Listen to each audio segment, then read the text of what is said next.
उत्तर प्रदेश के मुख्यमंत्री योगी आदित्यनाथ सबका इलाज करना जानते हैं। योगी सिर्फ यूपी के गुंडे अपराधी उनका ही इलाज करना नहीं जानते, बल्कि अपराधी गुंडों के अलावा पड़ोसी मुल्क पाकिस्तान भी उनसे थर्राता है। योगी आदित्यनाथ ने अभी कुछ दिन पहले ही पाकिस्तान को लेकर एक बड़ा बयान दिया। उस बयान ने पाकिस्तान को हिलाकर रख दिया है। पाकिस्तान घबराया हुआ है, पाकिस्तानी हुकूमत परेशान है, पाकिस्तान का जर्रा जर्रा कांप रहा है। पाकिस्तान को समझ नहीं आ रहा कि अब वो करे तो आखिर करे क्या। क्या है योगी आदित्यनाथ का वो बयान, पहले आइए आपको सुनवाते हैं। बात अगर महर्षि जो हैं, इनका नाम बड़ा मुश्किल है, औरोबिंदु, इनकी समझ में आ जाती तो शायद योगी आदित्यनाथ की समझ में आ जाती है। ये पाकिस्तान के पूर्व राजनयिक हैं, जिन्हें महर्षि अरविंद का नाम बोलने में ही इतनी दिक्कत हो रही थी, तो सोचिए इन्हें योगी आदित्यनाथ के बयान से कितनी मिर्ची लगी होगी। तमाम कोशिशों के बाद भी ये महर्षि अरविंद का नाम ठीक से नहीं ले पाए, तो ये उनके विचारों से कैसे तारुफ रख पाएंगे। महर्षि अरविंद का नाम पूर्व पाकिस्तान राजनयिक की जुबान पर आने के पीछे उत्तर प्रदेश के मुख्यमंत्री योगी आदित्यनाथ का बयान है। महर्षि अरविंद ने जो 1947 के पहले घोषणा की थी, आजादी की त्रासदी, देश की विभाजन की त्रासदी आजादी के मिलने के बाद अक्सर उन्होंने इस बारे में अपनी चिंता व्यक्त भी की और उन्होंने इस बात को कहा था कि आध्यात्मिक जगत में पाकिस्तान कोई वास्तविकता नहीं है। योगी के इसी बयान ने पूरे पाकिस्तान में हलचल मचा दी है। योगी ने यह बयान स्वतंत्रता दिवस से ठीक एक दिन पहले 14 अगस्त को दिया था और यह कह दिया था कि या तो पाकिस्तान इतिहास के पन्नों में दर्ज होकर रह जाएगा या फिर भारत में इसका विलय हो जाएगा। या तो उसका भारत में विलय होगा या पाकिस्तान इतिहास से समाप्त होगा, हमेशा के लिए समाप्त होगा। ये बयान पाकिस्तान को पच नहीं पा रहा है। योगी आदित्यनाथ के इस बयान पर भारत में पाकिस्तान के उच्चायुक्त रहे अब्दुल बासित ने प्रतिक्रिया दी। अब्दुल बासित ने पाकिस्तान के खत्म हो जाने की भी भविष्यवाणी का विरोध किया। वो दावा करते हैं कि उनका मुल्क बना रहेगा।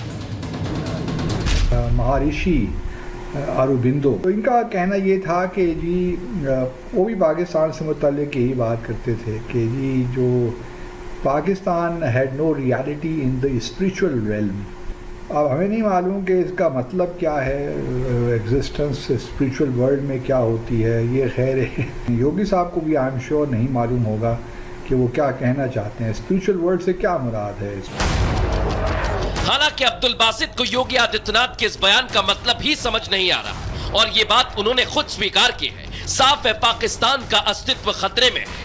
कंगालिस्तान का खतरा उस शासन और प्रशासन से स्वतंत्र होना चाहता है। पाकिस्तान के पूर्व राजनयिक भले ही कुछ भी बोले, लेकिन सच्चाई यह है कि पाकिस्तान की आवाम योगी और मोदी को पसंद करती है। मोदी और योगी का जादू उनके सर पर इस कदर है कि पाकिस्तानी आवाम चाहती कि जल्द से जल्द पाकिस्तान का विलय भारत में हो जाए। यानी जो 1947 में गलती की थी उसको पाकिस्तानी आवाम चाहती कि जल्द से जल्द सुधार लिया जाए और भारत में विलय कर दिया जाए ताकि उनकी जिंदगी भी सुधर सके। रिपोर्ट देखिए क्या कह रही है पाकिस्तानी आवाम। अंग्रेजों ने क्या किया, अंग्रेजों ने बड़े सगीर को अलग किया। बड़े सगीर में कौन कौन थे? आज का बांग्लादेश, पाकिस्तान और हिंदुस्तान सारे एक ही था। अंग्रेज एक नहीं मरा, हम तो आपस में नस्ल मर रही है ना। एक तो हिंदुओं के साथ हिंदू कौन थे? हम में से ही लोग कन्वर्ट होकर मुसलमान हुए ना, हमारी नस्लों में से ही। आपने धोखा किया 1947 में कि आए पाकिस्तान बनाए, लेकिन आपने बनाया नहीं। जिस तरह मेरा एक पहले स्लोगन है कि आपने फाइलों में पाकिस्तान बनाया है, practically Pakistan does not exist. यही प्रधानमंत्री मोदी और सीएम योगी का जलवा है, जो पाकिस्तानियों के सिर पर चढ़कर बोलता है। हिंदुस्तान क्या अखंड भारत का जो सपना देखा गया, उस सपने का समर्थन पाकिस्तान की ये आवाम कर रही है। कह रही है कि पाकिस्तान को भारत से अलग अंग्रेजों ने किया है। दरार पैदा करने का काम अंग्रेजों ने किया, लेकिन अब भारत के साथ आगे बढ़ना है। अंग्रेजों ने क्या किया, अंग्रेजों ने बड़े सगीर को अलग किया। बड़े सगीर में कौन कौन थे? आज का बांग्लादेश, पाकिस्तान और हिंदुस्तान सारे एक ही था। अंग्रेज एक नहीं मरा, हम तो आपस में नस्ल मर रही है ना। एक तो हिंदुओं के साथ हिंदू कौन थे? हम में से ही ये जो बड़े सगीर था, यहाँ पर हम सारे इकट्ठे रहते थे ना। हमने मुल्क अलग लिया, तो आज नफरतें क्यों है इतनी ज्यादा? आज वो अलग हम अलग, कोई भी हम कहते कि नहीं हमारे वो मतलब कि हमारी जड़ें हम किसी को बता ही नहीं सकते कि हम कहाँ से हैं। बात ये कि देखें, अगर नफरतों की बात करते हैं जी। तो नफरतों की रीजंस बहुत सारी जी हैं। जी, थोड़ा इस तरफ आएंगे, थोड़ा सियासी मामलात भी हैं, मजहबी मामलात भी हैं, जी जी, थोड़ा इस तरफ माशी मामलात भी हैं, ठीक है ना, जी, जी। और रूहानी मामलात भी, बहुत सारे मामलात। देखिए, हमारा जो दो कौमी नजरिया है ना, जी। उसी को अगर हम समझ लें तो हमें ये पता चल जाएगा कि हम हमारे और उनके अंदर डिफरेंस क्यों पैदा हुआ जी। है। मुफादात होते हैं, कौमी मुफादात होते हैं, उनके ऊपर सारी जमातों को एक होना चाहिए और तभी ही मामलात आगे की तरफ बढ़ते हैं।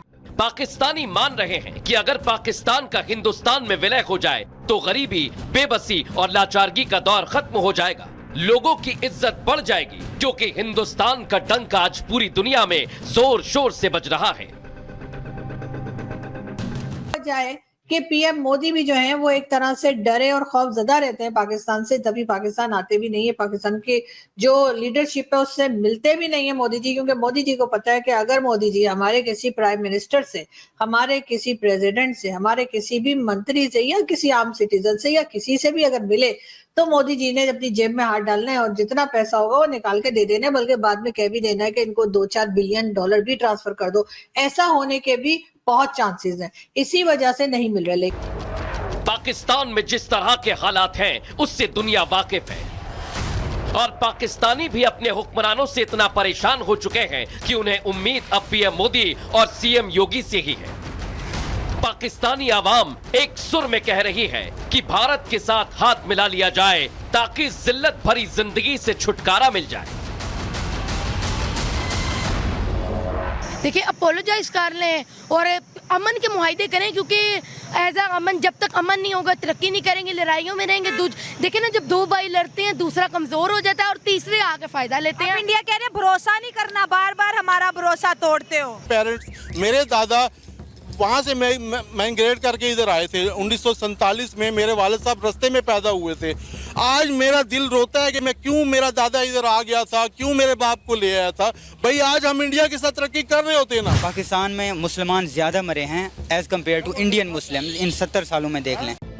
कुल मिलाकर पाकिस्तानी भी ये जानते हैं कि भारत में मिले बिना पाकिस्तान का उद्धार नहीं हो सकता है, लेकिन पाकिस्तान के कुछ हुक्मरान और कट्टरपंथी ऐसा होने नहीं देना चाहते। और इस बीच चिली के सैंटियागो से एक बड़ी खबर आ रही है और ये बताया जा रहा है कि वहां पर मेट्रो स्टेशन में भीषण आग लग गई है, जिसकी वजह से फायर ब्रिगेड मौके पर पहुंची है। आग बुझाने की कोशिशें लगातार जारी है, लेकिन आपको चिली के सैंटियागो से बड़ी खबर बता दें। चिली का सैंटियागो, जहां पर आप देख सकते हैं कैसे मेट्रो स्टेशन पर भीषण आग लगी है। एस्कुएला मिलिटर मेट्रो स्टेशन की तस्वीरें आपके सामने, जहां पर भीषण आग लगी है और इसकी वजह से अफरा तफरी मच गई। आप देखिए, मेट्रो से ये काले धुएं का गुबार उठता हुआ दिखाई दिया। किस वजह से आग लगी ये अभी तक साफ नहीं हो सका है, लेकिन बताया जा रहा है कि जबरदस्ती आग, जिसके बाद अफरा तफरी मच गई। क्या कुछ नुकसान भी हुआ है ये अभी तक जानकारी नहीं मिल पाई, लेकिन आग की लपटों को आप देखकर अंदाजा लगा सकते हैं कि ये मेट्रो स्टेशन पर आग कितनी भीषण लगी है। आसपास गाड़ियां भी खड़ी आपको नजर आ रही होंगी, लेकिन अंदर आग की लपटें जबरदस्त तरीके से। फायर ब्रिगेड मौके पर मौजूद है और आग बुझाने की कोशिश की जा रही है। चिली के एस्कुएला मिलिटर मेट्रो स्टेशन की तस्वीरें हम आपको दिखा रहे हैं, जहां पर मेट्रो स्टेशन पर भीषण आग लग गई।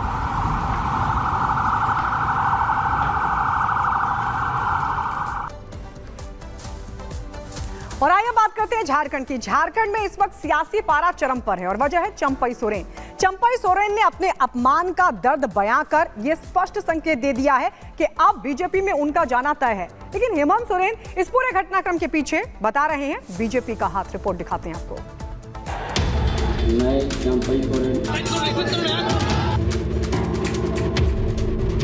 हम जहां पर है वहीं पर है, हम जहां पर है वहीं पर है। झारखंड के पूर्व मुख्यमंत्री चंपई सोरेन का ये वो बयान है जो उन्होंने दिल्ली पहुंचने के बाद दिया है। कहते हैं सियासत में किसी बयान का कोई मतलब नहीं होता है। सियासत और सुविधा एक दूसरे के पर्याय हैं, तो यहाँ भी ऐसा ही होता नजर आ रहा है। उनके बयान से साफ है कि उन्हें मोदी का आशीर्वाद मिल चुका है, बस औपचारिक ऐलान बाकी है। एक बार फिर सुनिए चंपई सोरेन ने क्या कहा है। हम जहां पर है वहीं पर है, हम जहां पर है वहीं पर है। चंपई सोरेन के इस बयान का सीधा मतलब है कि जब तक हूं तब तक हूं। अब चंपई सोरेन कब तक झारखंड मुक्ति मोर्चा में हैं, वही बता सकते हैं। लेकिन झारखंड में खेला हो गया है। झारखंड मुक्ति मोर्चा के दिग्गज नेता बीजेपी के दरवाजे पर पहुंच गए हैं।